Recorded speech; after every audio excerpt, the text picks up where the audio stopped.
Wendy, I want you to get ready for something. Marvin, just play that soft music behind me a moment. We want to take about 10 minutes.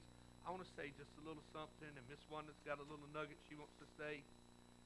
I was listening to a Pastor Barnett's sermons this week, and he gave a personal testimony of a situation that happened to him when he lived in Iowa. And words can bring life, or words can bring death. Saul told David, "You can't go face that giant. You're only a young lad. You can't do it." And David reminded Saul, he said, "Hey, wait a minute. When I was out watching the sheep, God's presence was on me. God's presence was there, and there was a bear and a lion coming, and they took one of the sheep. And I went after him." I'm trying to say, "You can have that one. Don't come get any more." He said, "No, I went after him." He said, "And I killed that bear." He said, "I killed that giant. And the same God that helped me kill that bear, kill that giant, is the God that's going to help me kill that uncircumcised Philistine. My God can do it." He said, "You can't," but he said, "I can." Friends, I want to tell you something. You need to take "can't" out of your vocabulary. You need to say, "Through God, all things are possible. Through God, all things are possible." I'm seeing some mighty works of God take place. We've got to breathe life into one another by the words we speak. Pastor Barnett was in Davenport, Iowa. There was a little girl in his church that was a teenager. She was about 3.5 foot tall. Very little girl that would be that way for the rest of her life because of a situation that she had. They would take her up on the pulpit, and she would quote scriptures, and she would sing a song to them. Oh, she was so cute and so precious. The church just loved her so much. But one day she grew critically ill. They didn't know if she would live or die. They called him to the hospital. When he walked to the room, little Kathy with tubes in her nose, her eyes were rolled back. In an unconscious state, she was fighting, could hardly breathe for her life. He remembers going and whispering in her ear, "Kathy, this is Brother Barnett, and I want you to breathe. Breathe, Kathy. Breathe, Kathy. Breathe, Kathy. Kathy, you're going to make it if you breathe. Breathe, Kathy." He left the room, and he'd come back every day, and he'd walk over, put his lips upon her ears, and he said to the doctor, "Is she hearing me?" The doctor said, "I don't know. We don't think so, but you never know." And he said, "Breathe. Breathe, Kathy. Come on. Come on, Kathy. Breathe. You're going to make it if you breathe." Sometimes he'd go back 2 times a day, and no one would be there, and he'd whisper, "Breathe. Breathe, Kathy. Breathe." Weeks went by, months went by. One day he was getting ready to preach, and just before he preached, an usher handed him a note, and it said, "I made it, signed Kathy." She was in the service that morning. Here is what she said. "Brother Barnett, no one thought I could hear you, but when you said you're going to make it, Kathy, something inside of me said, I'm going to make it." Journal words can bring life. They can bring death, life or death. Proverbs 12:25 says, "A word of encouragement doth wonders." A word of encouragement really makes a difference. Let's learn how to speak life into people's life. Let's learn how to speak hope into people's life. You know, David had a situation in his life in 2 Samuel chapter 6.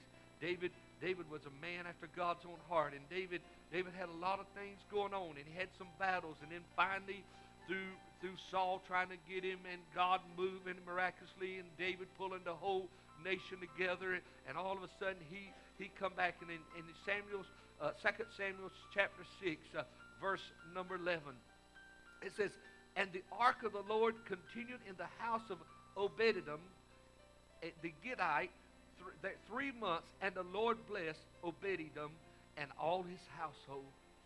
He blessed him. You see, David took 30,000 people out, 30,000 special soldiers, and David said, we're going to go get the ark. We need the ark. The ark represented the presence of God. And David said, "You know, I'm reigning, I'm king. God has made us, blessed us. We went in battle after battle. Yes, Jennifer, we're going to face some things. You see, I talked to someone some time back. Actually, it was an employee in the school, and there was a couple of little disagreements and some differences. And an employee said, you know, I thought this was a Christian work environment. I said, well, it is. I said, do you know the difference in a Christian work environment and one that's non-Christian? I said, let me explain to you something. She opened the door, and I walked right into that door. I said, you see, we're all going to have our battles. We're all going to have our difficulties. I said, but the difference in this environment is I'm sitting here, and we're working this thing out, and we're going to talk, and we're going to come reason together. I said, in other places, they just tell you to go. I said, that's what makes the difference. And I want to tell you the difference in a Christian and a non-Christian. When you're going to have your battles, the Bible says it rains on the just and the unjust. Everybody's going to have a battle.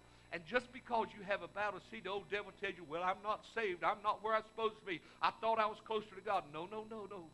God's trying to mold you, and God's trying to make you. We're all going to have our battles. We're all going to have our difficulties. The difference is God's with us, the presence of God. So David realized he needed the presence of God. And when David realized he needed the presence of God, David took 30,000 soldiers. He said, let's go get it. Let's go back and get this thing. This is something that we really need. So all of a sudden we realized Uzziah, is that his name? Uzziah, yeah. He went and his brother was in front, he was in behind, and they put the Ark of the Covenant on a brand new cart. Brand new cart, special made for it. Really no expenses. Get the very best cart you can. They put it on it. When it reached a certain spot, it said the ox began to stumble, and the ark looked like it was going to fall off the cart. And Uzziah said, no, I'm not going to let it. I'm going to stop that from falling. I don't want any harm coming. And when he touched it, he died. David got mad. David got mad and angry at God. A man that loved God so much, David got mad. Hey, if we're honest, sometimes we get mad at God. But God knows what he's doing. Somebody said, why would this man of God, and usually someone said maybe he wasn't a Levite, but some said maybe he's in a lineage of Levite. But here's the fact, no matter what way you look at it. He reached down and touched what he wasn't supposed to be. They said, well, some of the Philistines touched that ark and they didn't die. No, but the closer you are to God, then the greater price you're going to have to pay. Somebody listen to me here. Somebody listen. The closer you are. You've seen people say, well, I've seen people that kind of was in church and kind of left and kind of caused a whole lot of trouble and did this and that and all, got out into the world, what happened. But you see some that were close to God. And there's always a higher price to pay for those that walk close to God. Friends, you believe it or not, that's the way it goes. And so he had to pay a high price because he were closer to God. And he knew not to touch that Ark of the Covenant. So he reached out and touched it, and he died. David got mad. David said, I'm going to leave it at Obed-Edom. And I'm going to leave it there, and we're going to go. And about 3 months later, David got the report. David was mad. David began to talk to God, and he found out the blessings of God, the favor of God. His whole household was blessed. He was blessed. The presence of God was in his house. Y'all better be behind me about ready to sing. Something about to take place. He said the whole household was blessed. And David said, if the blessings of God is at Obed-Edom, then God's still going to give me a chance to bring the Ark of the Covenant home. I'm feeling something in this house here today. He said, listen, here's what we're going to do. So David had a research, and David found out what he needed to do to bring the Ark of the Covenant. Come on, I want somebody to listen to me here now. Here's what you got to do to bring the Ark of the Covenant back to Jerusalem so it can be placed even at a tent, not a permanent dwelling, but a temporary dwelling place. Here's what you got to do. You got to go. You got to get the Levites. You got to go get the priest. You got to go get the men of God. And they got to put it upon a pole. And they got to carry it on their shoulder. I wish somebody heard what I just said.